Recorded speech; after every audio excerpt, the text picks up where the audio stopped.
If you are complaining about me defending my family, you get out of this house. Um, you do know that this house belongs to my father, right? So if anyone's leaving, it's you. If your sister is so important to you, why don't you rent an apartment and live there with her and her child?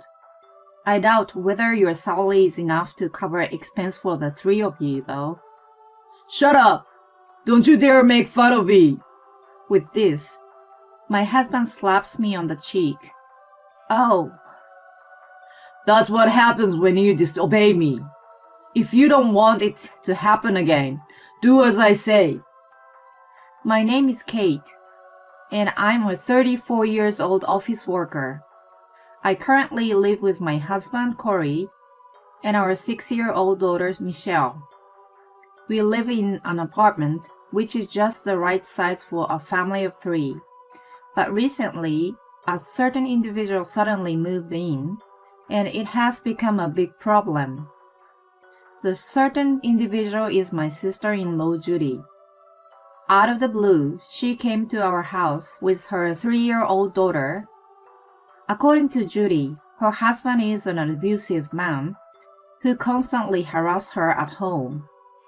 It seems he's physically violent too when things are rough. She said she was afraid of what would happen to her daughter if she stayed, so she came to our house. Her parents' house is in the countryside, and she doesn't want to move out of New York because her daughter just started kindergarten. Corey heard his sister's story and welcomed her into our house without any questions. Well, if that's the case, I'll be fine sheltering her for a while. This is what I thought at first. However, I gradually began to doubt whether Judy was speaking the truth. It's already been a month since she came here, but she hasn't shown any signs of preparing for divorce or looking for a new room or job. For a while, I guess it was necessary for her to take time to calm down and relax. But it's been a month. It's not wrong for me to think she should be making some kind of move. And I haven't heard whether her husband's been in touch either. I think maybe she's told Corey, so I try to ask him. But he says weird things such as, I can't tell you, it's Judy's private matters. Corey is not the only one working and financially supporting the household, and I'm actually the one managing the living expenses and making sure ends meet. So I need to know how long Judy will be staying with us. Well, to be honest, I want her to leave as soon as possible. If Corey won't do anything, I will have to speak to Judy myself. Judy, when are you getting a divorce? Have you hired a lawyer? Have you found a room? But when I ask her these questions, she replies, Oh no, I'm still too weak to go through all that. Acting like this vulnerable being all of a sudden. But she eats so much of my cooking every day and goes out at night leaving her daughter with me. Most of the time, she comes home stinking of alcohol. When I point this out to Corey, he just says, She had a tough time with her husband, repressing her, let her be. and does nothing. I had no idea because I didn't know Judy too well. But it seems Corey loves his sister too much. She is spoiled because of him. That's why she gets carried away and doesn't listen to me.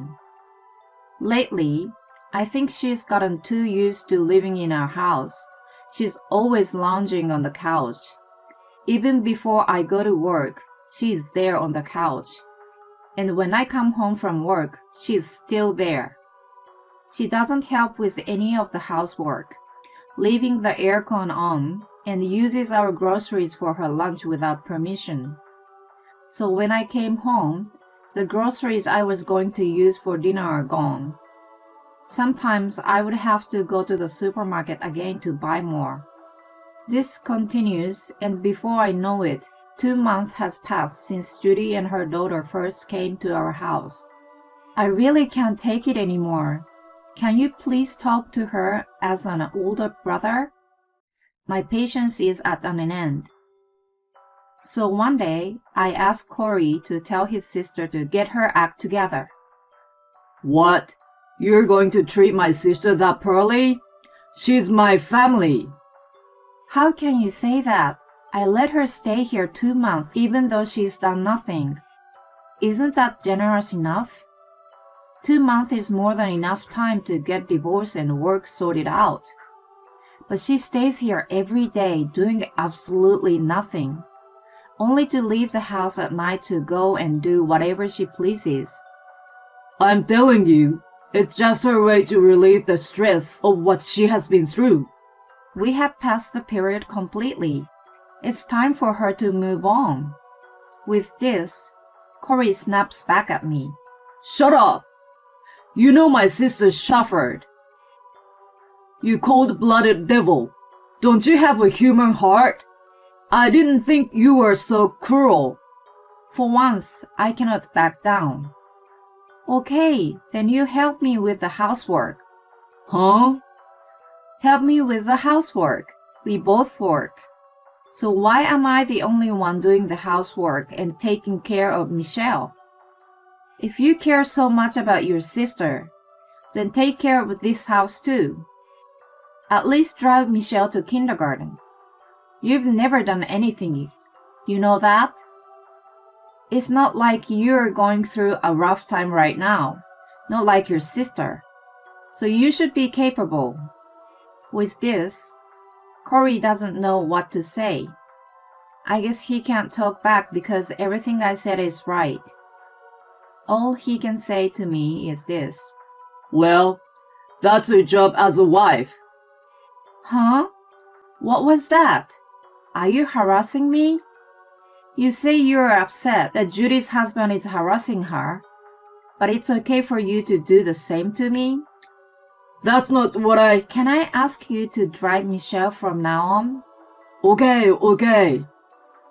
The problems with my sister-in-law haven't been solved at all, but for now, I'm glad that my husband is going to help me with our daughter. But this doesn't lessen my workload as much as I thought. Michelle goes to the ballet class, and it is my job to drive her there. She goes to ballet every Saturday, and Corey says he's worried about Judy and her daughter Amy. So he says he has to stay home with them. Well, I never expected him to drive Michelle on Saturdays too. But the problem is that the house is always a mess when I return. And I'm the one who has to clean up after them. When I ask Corey if he can at least keep the house tidy, he says, I'm tired from all the driving, so let me rest on a Saturday. When I ask Judy to help with the housework, Corey says she doesn't need to. So there she is every day just sitting on her ass. It's like she's princess. And Corey seems to be more fond of Amy, his niece, than his own daughter. It worries me that Michelle always seems so sad. I once asked her, "What do you talk about when Dad picks you up?" But she replied with, "We don't. Dad never says a word." When I heard this, I was absolutely mortified. I had no idea that he wouldn't talk to his own daughter at all. After hearing this, I'm filled with anger toward Corey, because he talks to Amy so much, to the point that even she would find annoying. My life has truly been stressful and emotionally draining since Judy's arrival. If she's going to stay any longer, I will have to come up with some measures for my own sake. And the timing to make her move comes faster than I thought.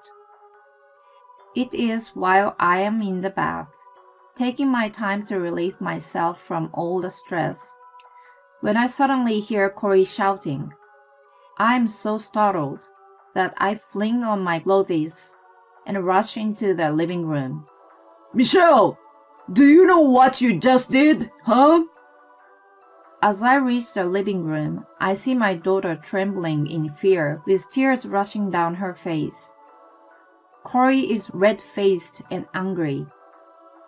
No matter how many times Michelle apologizes, he yells, You disgusting child! We need to beat that mean personality out of you! And won't listen to her at all. Hey! Calm down! Think of what you're saying to her. I immediately stand between my husband and daughter, protecting her. Tell me what happened. I will decide whether you can tell Michelle off or not once I know what happened. Michelle pushed Amy. She shoved her onto the floor.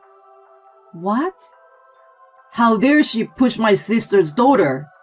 I don't remember raising such a bad girl. I can't believe it. My daughter is always kind and gentle. I can't believe she would push her cousin so violently.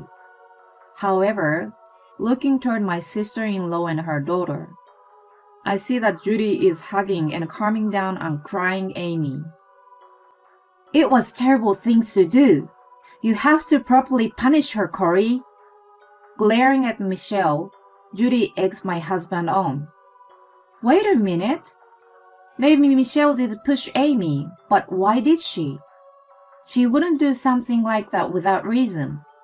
With this, Corey replies, Amy wanted to read the book Michelle was reading, and then she pushed her. That was his explanation. Maybe it's just me, but it feels like he's leaving out some important points. Michelle, I won't be angry, so can you tell me the truth? The book you were reading, was it pulled away from you? I asked gently, and she nods. Maybe you were trying to keep hold of it, and then Amy's hand slipped and she fell over? Michelle nods repeatedly. I turn to Corey again. That's not what you told me. Michelle was shocked by the sudden pull, so she just tried to protect herself. She didn't push Amy. Shut up! That doesn't change the fact she hurt my precious niece. What are you saying? That your niece is more important than your daughter? Of course she is. My family is the most important thing to me, which makes my sister's child precious to me as well. If you're complaining about me defending my family, you get out of this house. I'm disgusted. This man has lost it. No matter how hard I try, we'll never understand each other.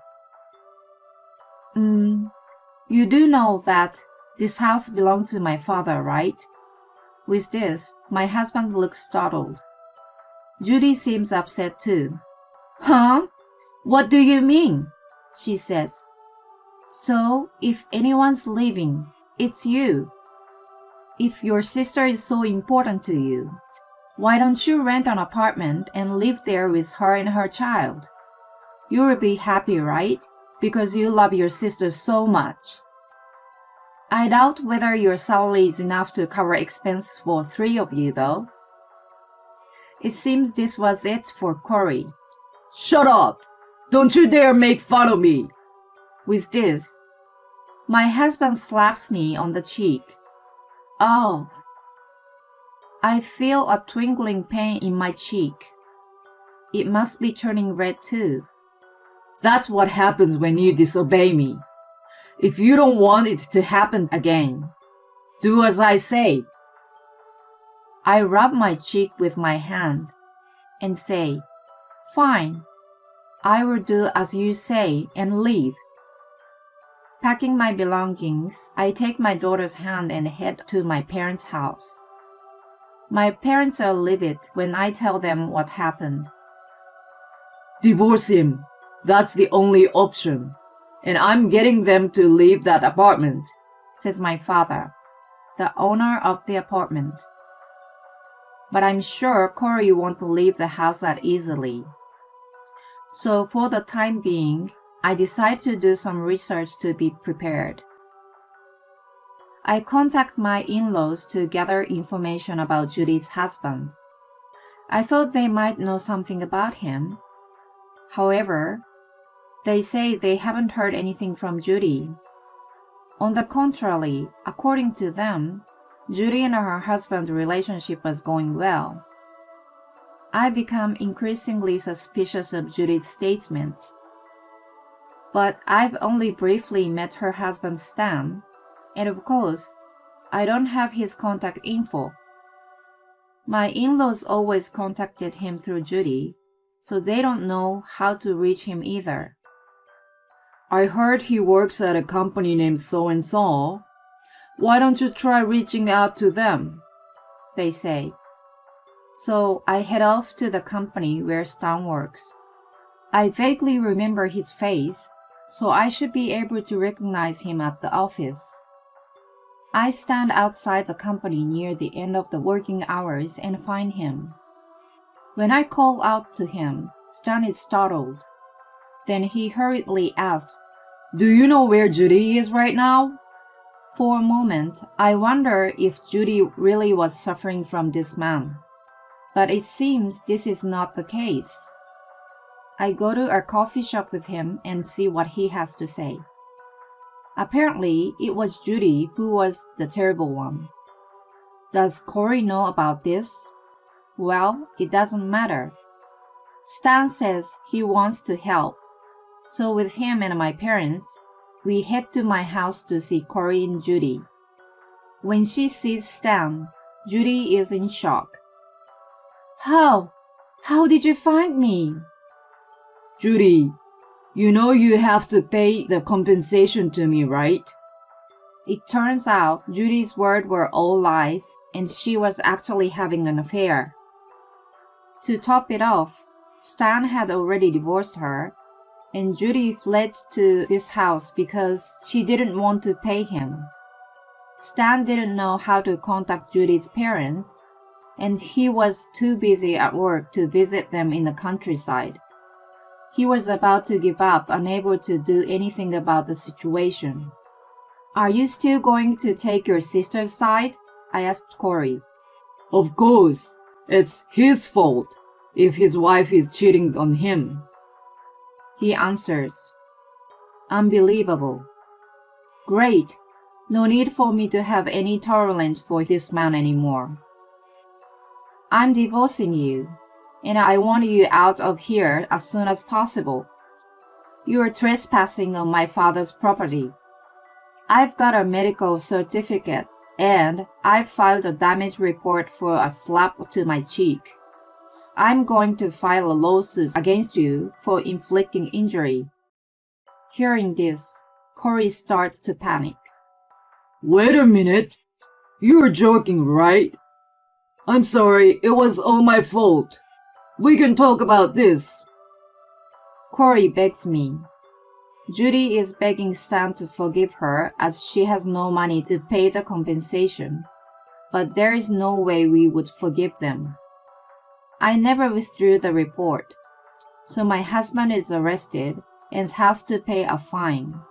I also demand a divorce and child support through my lawyer. My ex-husband now has a huge debt. Judy has nowhere to run to anymore, so she has to pay the compensation too. Their parents find out about this incident and they disown Corey, while Judy is dragged back to their house. She is now being forced to work at their farm, and all her wages go to the compensation to Stan. Most of Corey's salary is used to pay off his debt, and he seems to be living a poor life. As for me, I've moved to an apartment near my parents' house, so Corey can't suddenly appear at my door. I'm enjoying spending my days with my daughter, just the two of us. She's now in elementary school, has new friends, and seems much happier than before. I'm hoping to continue working hard to raise my precious daughter. Loving his sister too much and injuring his wife? What sort of husband is that? His parents seem decent, So I wonder why these two siblings became so monstrous. At any rate, I'm glad that Kate and Michelle are living a peaceful life now. I hope they continue to live happily together. Thanks for sticking around until the end. Please subscribe to our channel if you enjoyed this video, and see you in the next one.